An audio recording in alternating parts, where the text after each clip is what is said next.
ભાઈ આજે તો મેટા ઉપર મેં એક ફોટો શેર કર્યો અને એને ધૂમ મચાવી ટ્વિટરની ઉપર. મેં જે લખ્યું એની પર કોઈએ ફોકસ ના કર્યું, પણ ફોટોમાં જે લખ્યું હતું ને એની પર તો બહુ ભડાસ નીકાળી. તો મને થયું ચલો એક વિડીયોઝ બનાવો. એક પેટ્રોલ પંપે હું ગઈ અને ત્યાં લખ્યું હતું કે ભાઈ સરકારના આદેશથી ડેપોમાંથી જે પેટ્રોલ આવે છે એની અંદર 20% ઇથેનોલ મિક્સ હોય છે. સો તમારી પેટ્રોલની જે ટાંકી છે એમાં ભેજ કે પાણી હોય તો તમને તકલીફ પડી શકે એમ છે. સો એને સાફ કરાવવા વિનંતી, કારણ કે અમે જવાબદાર નથી એમાં.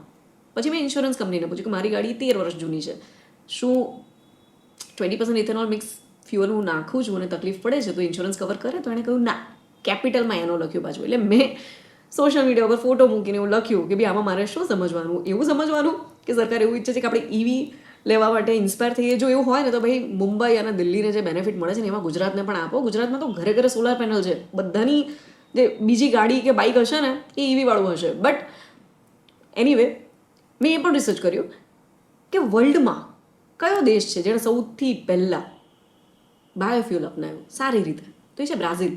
બ્રાઝિલની અંદર તો જે ટ્રાન્સપરન્સી સાથે કમ્યુનિકેશન કેમ્પેન કરવામાં આવ્યા હતા એટલે એના લીધે લોકોને ક્લેરિટી મળી.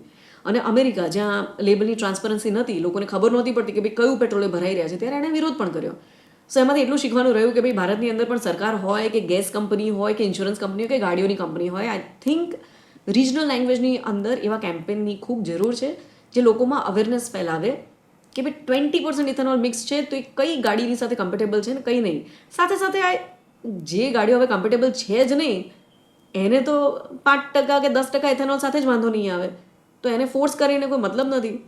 પ્રાઇસ પોઈન્ટ ઓફ વ્યૂથી પણ બ્રાઝિલમાં એવું હતું કે ભાઈ 20% ઇથેનોલ મિક્સ હોય ફ્યુઅલ તો એ સસ્તું હતું, એટલે લોકો સામે ચાલીને જ ફ્યુઅલ યુઝ કરતા હતા. સો આઈ થિંક ઇફેક્ટિવ કેમ્પેનની જરૂર છે. અને જોડે જોડે કઈ કંપનીની ગાડીઓ બહુ જ એડવાન્સ રહી છે ભારતમાં, આ મુદ્દાઓ પર હું ક્યારેક વિડીયો ચોક્કસથી બનાવીશ. અત્યારે મારે એ જાણવું છે કે તમે દશેરામાં કઈ ગાડી છોડાવવાના? પેટ્રોલ, ઈવી કે ડીઝલ?